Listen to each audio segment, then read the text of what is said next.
ओम नमः शिवाय। ओम नमः शिवाय। सांग माने welcome back to my channel. आउ गोटे सुंदर वीडियो आपण मानक स्वागत करछि। सांग माने आज आपण माने जेहेतु सोमवार, आज सोमवार आज महादेव महाकाल तांको विषय किछि कथा हवा, तांको महिमा विषय आ तांकर जो महामृत्युंजय मंत्र अछि, महामृत्युंजय मंत्र विषय आपण मानक सहित आज कथा हेबी। आपण मानक बुझे जे महामृत्युंजय मंत्र रो अर्थ कोन आ महामृत्युंजय मंत्र नवा द्वारा हमर कोन होइथाय, हमर कोन माने इम्प्रूवमेंट होता है।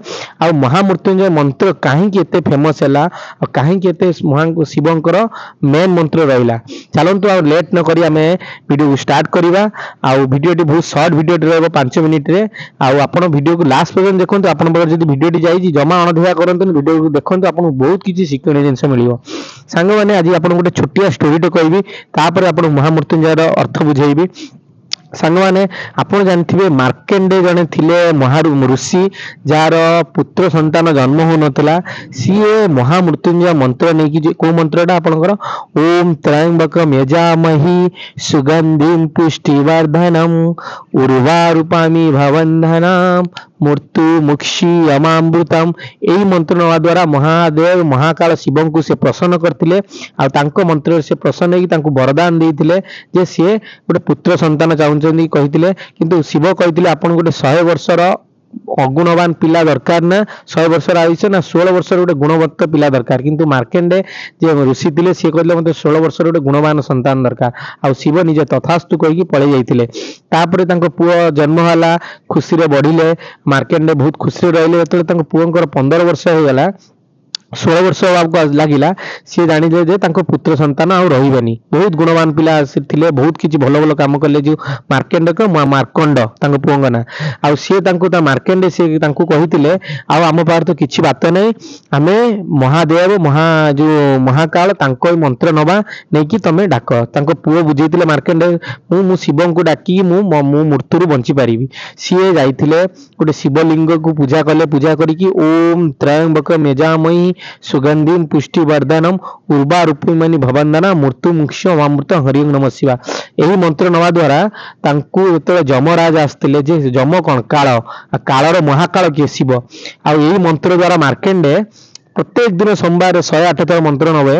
आपनकर बहुत मृत्यु जोग आयुष आपनकर जति नथिबो, एही मंत्र द्वारा आपन आयुष भी आपन बढ़ाई परिबा। मृत्यु आपन अकाल मृत्यु बंची पारिबे। आ मार्केंडे से अकाल मृत्यु तांको 16 वर्ष आयुष रु 16 कल्प आयुष तांको शिव प्रदान करथिले महाकाल।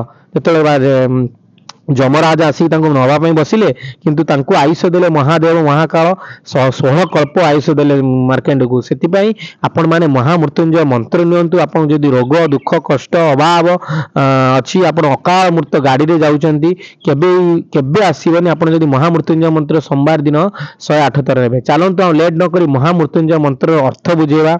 महामृत्युंजय मंत्र होची 4टी भागर कराइची। ओम त्र्यंबकम यजामहि कण या माने होची ओम त्र्यंबकम यजामहि माने आमे शिवं को प्रार्थना करछन। आपनकर तृतीय आखि को आमे भी पूजा करूची। माने शिवंकर 2टी आखि थाए, तृतीय आखि जे नयन थाए, आमे तांको भी पूजा भाव करूचंती। आमे तांको शिवं को जणौचंती। आ ओम त्र्यंबकम यजामहि सुगंधिं पुष्टिवर्धनम आमे आपनको फूल रे आ पुष्टिकर कथार व्यवहार आपण को संतुष्ट आम करूचु, आम सम्मान करूचु। भवन्दना ओम त्र्यंबकम यजामहि सुगंधिं पुष्टिवर्धन उर्वारुपामि भवन्दना। आम उर्वारुप माने आमे आपणक पाखरे हमर दंडवत करूची। हमको आपण रक्षा करंतु, हमको उद्धार करंतु। आ मृत्यु मुक्ष्य अमृत हरिओं नमः शिवा। मृत्यु मुक्ष्य ममामृतं हरिओं नमः। मृत्यु अमामृतर अर्थ होची आपण हमको अकाल मृत्यु उद्धार करंतु। अकाल मृत्यु हमको आयुष प्रदान करंतु। जोटा होची मेन अर्थ होची मृत्यु मुक्ष्य अमामृतं हरिओं नमः शिवा। ओम नमः शिवा, ओम नमः शिवा ने हम आपन को सम्मान करूची। यार अर्थ होची एही मंत्र आपनकर अकाल मृत्यु टु आरंभ करे आपन आयुष बढ़ेबार भी अछि। मंत्र आपन निहाती जदी वीडियो टी देखुचंती, आपन निहाती मंत्र को 108 थर जप करंतु। आपन लाइफ रे केबे अकाल मृत्यु हेबे नै कि आपन आरोग्य रोग केबे पड़े रोग अकाल मुहूर्त आप मुक्ति पाए दुख कष्ट यदि आसी मंत्र आप ब्रह्म मुहूर्त 4:30 ରୁ 5:30 उठी नियंतु निहाती आप फलप्रद हम आपण मैंने जदि आम जागर आपण मैंने महादेव को भल पाँच निहाती जागरटे करूँ आप निहाती शुभ फल प्राप्त पाइबे यही मंत्रटी 100 नियंतु यदि वीडियो मोर भल लगी आपण मैंने मो वीडियो को लाइक करंतु शेयर करंतु सब्सक्राइब करंतु ओम नमः शिवाय हर ओम नमः शिवाय रही जय जगन्नाथ।